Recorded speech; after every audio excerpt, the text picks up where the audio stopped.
It seems better now. There's a bird. Hi, bird. Nope, nope, nope. Yeah, that's not good. Hello, drone racers. Today we're going to take a look at the DYS ELF and some pros and cons about it. Some things I didn't think I was going to like that now, having taken a closer look, I think are really, really cool. So I want to give a shout out to GearBest for sending this to me to go ahead and do a review. And I accepted this because after looking, if you use the code that I'll put in the description down below, it's actually $25 cheaper than anywhere else I can find it at GearBest, as long as you use the code once it's in your cart. So it's a great deal there. If I was going to buy one, that's definitely the place I would go, because that's a huge difference. But the question is it something I would recommend you buy? And I'm not sure yet. So let's take a look. So it comes in a really nicely packaged box. In fairness, I have taken things out and put it back in, but this is pretty much how it was laid out. The foam is set really nice, so I didn't worry about it in shipping at all. Nice battery compartment. The charger comes with a US standard plug, but then also an international adapter, depending on where you are. Hopefully this will work out for you. It worked just fine for me. Comes with a charger, so it's kind of interesting that it comes with a charger. Bind and Flies don't normally come with a charger, but this did, which is kind of convenient. It's a 2 and 3 cell. And it's locked in at 1.8 amps, which I find is really interesting because we have the battery, and this is a 600 milliamp battery. So that means this charger is charging at 3S all the time, which is traditionally more than has been recommended.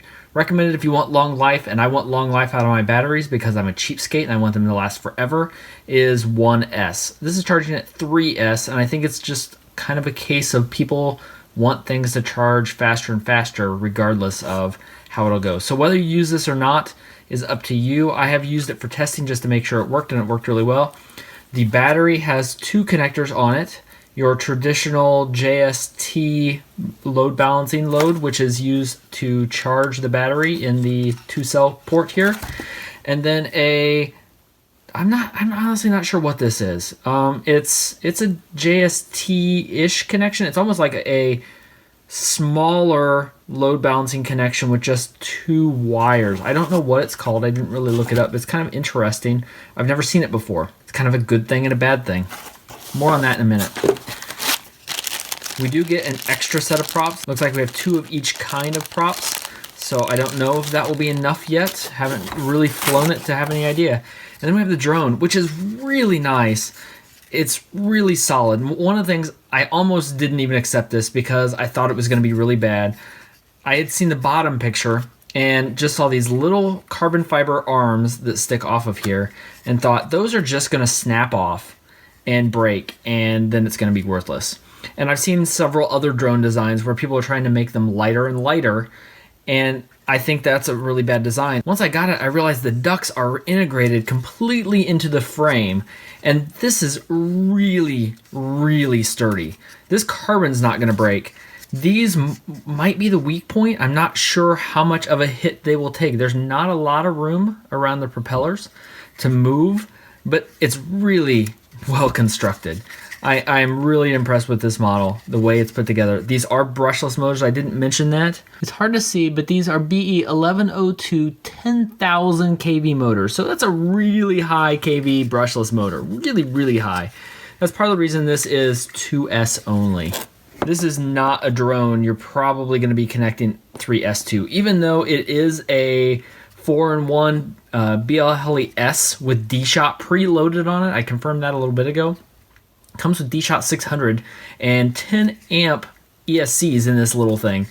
But with those motors, I can't imagine with a 10,000 kV motor you're going to be able to put 3S on that, or it'll just explode. It just would have to explode.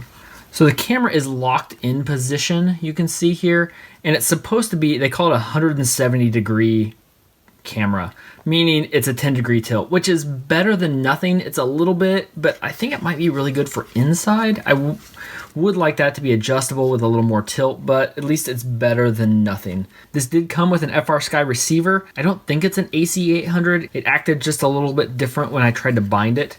But I have not taken this apart yet and probably won't in this video. When these first were announced, it was announced that it was a switchable, and it even says on the box, I can see it right now, it's a 40 channel VTX 25 or 200 milliwatt transmitter. And people have found there's no extra switches. There's no buttons on here.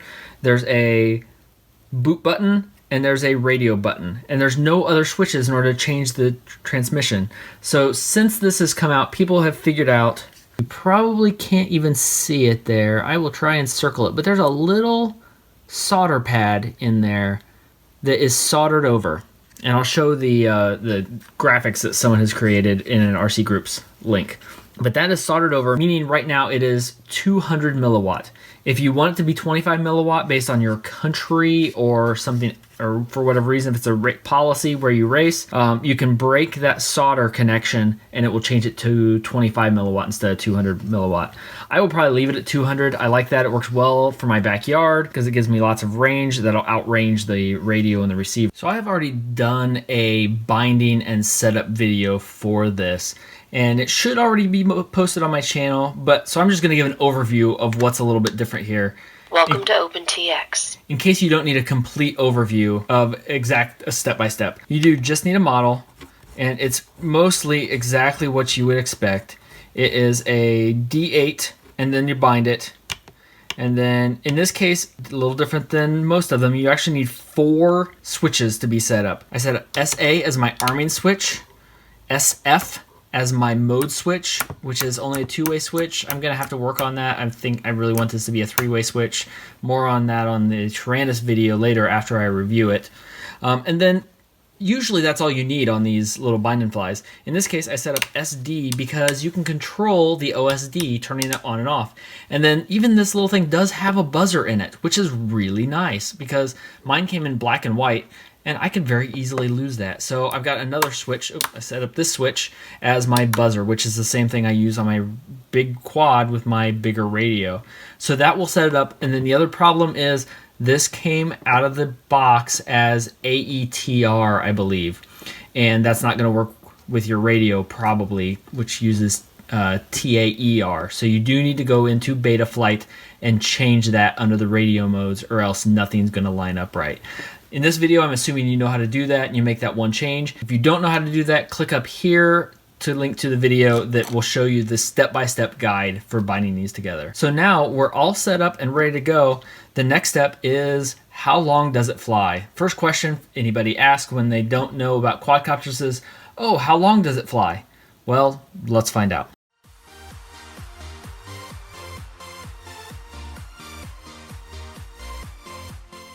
So it flew for about 6 minutes, which is pretty darn good for something this small. That is just hovering. It's able to take advantage of it, the low altitude and the cushions of air, but still, that's a really respectable time for something this small.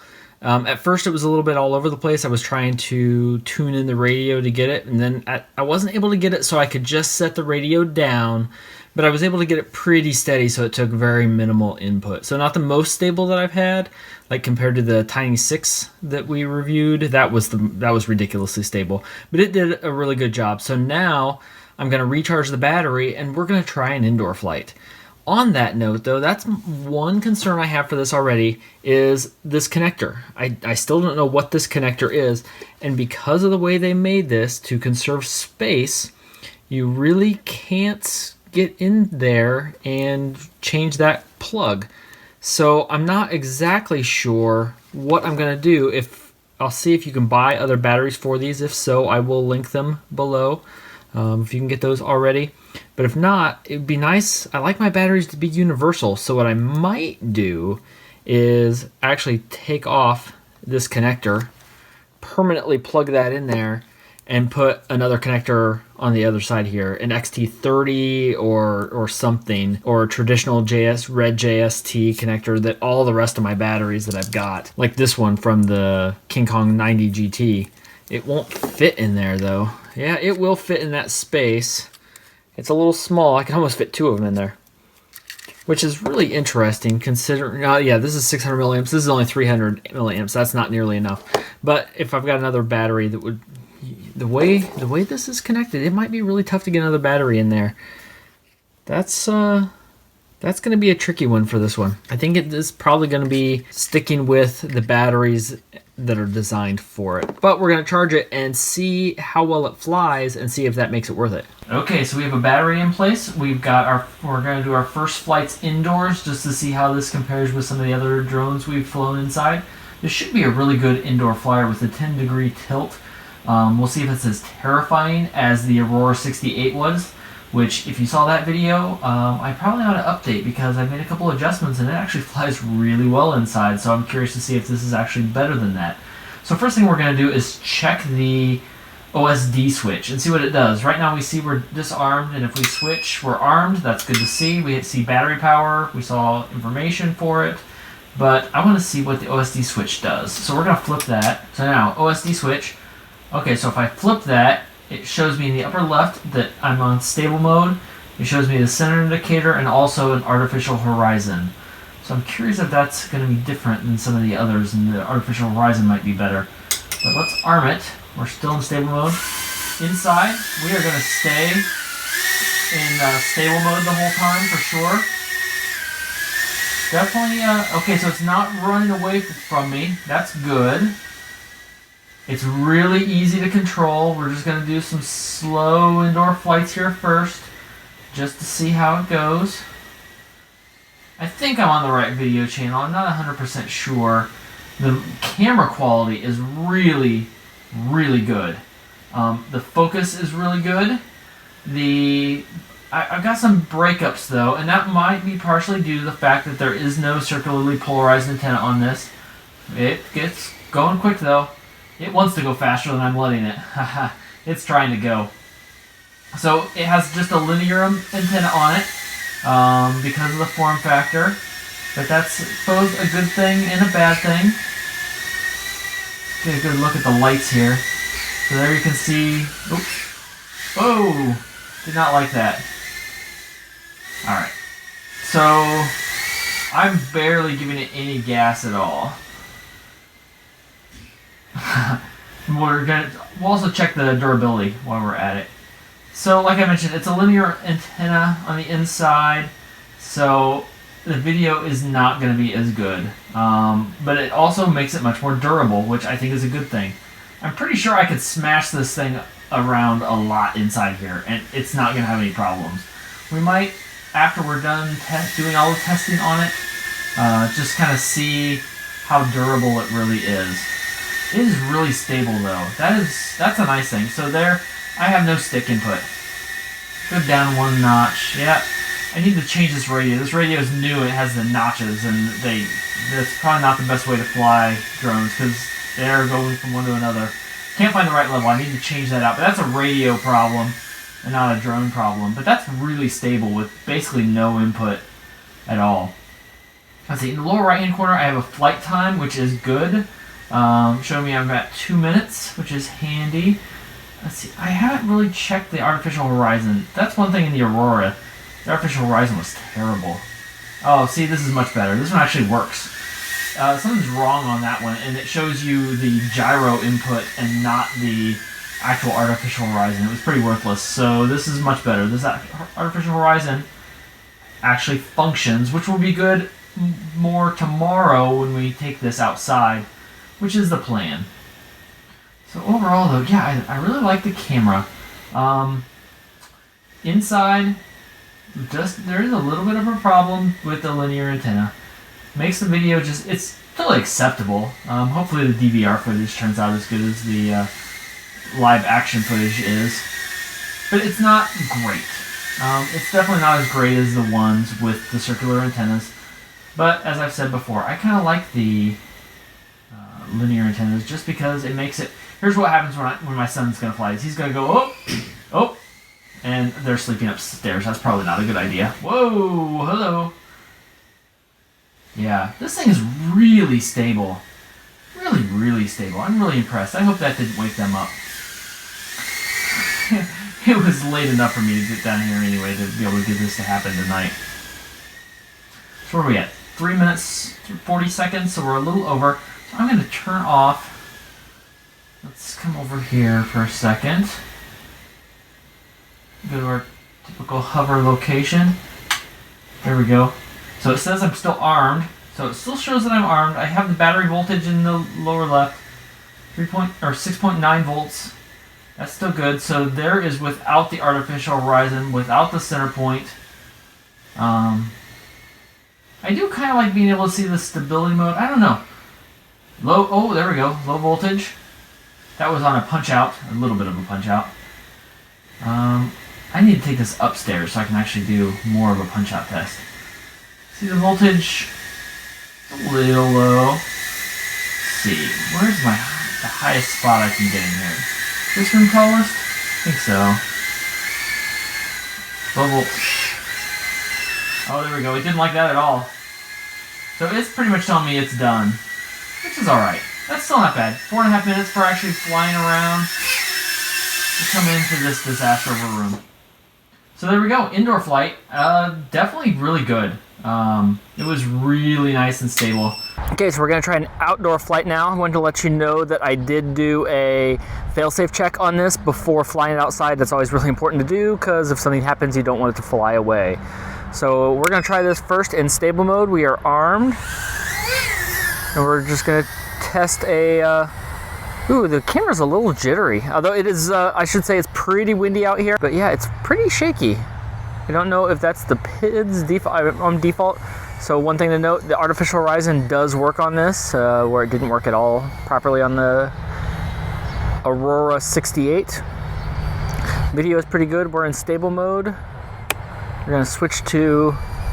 Still, even with the... now, this is a little bitty quad, and it's not super powerful.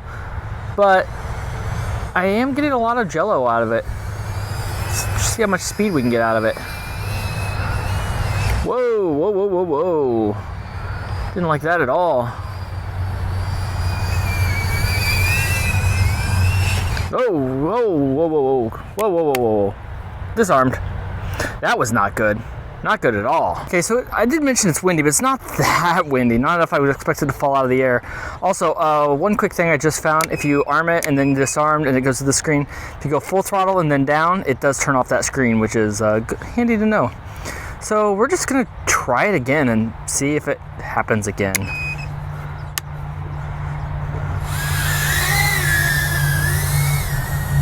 All right. So we still do have, I don't know if the PIDs are too high and what's causing a really bad shake. I didn't notice that inside at all. But yeah, it's all over the place. Let's see if I switch it to acro mode, if I can figure out what's going on. Whoa.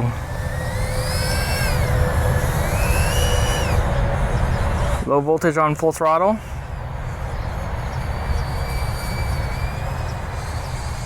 Huh. It seems better now. There's a bird. Hi, bird. Nope, nope, nope. Yeah, that's not good. So that was all filmed probably over a month ago, and I kind of stopped there because I broke the frame.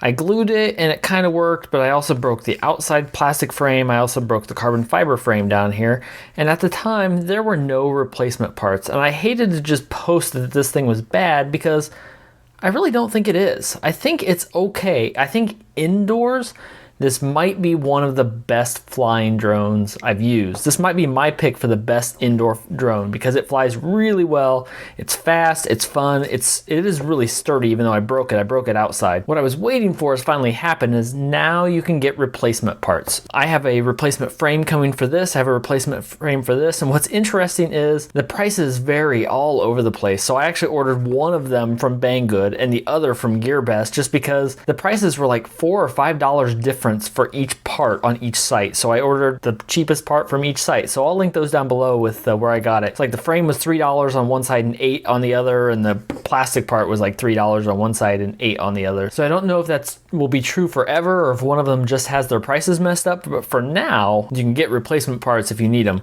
You can also now finally get replacement batteries without having to do your own wonky cabling connection.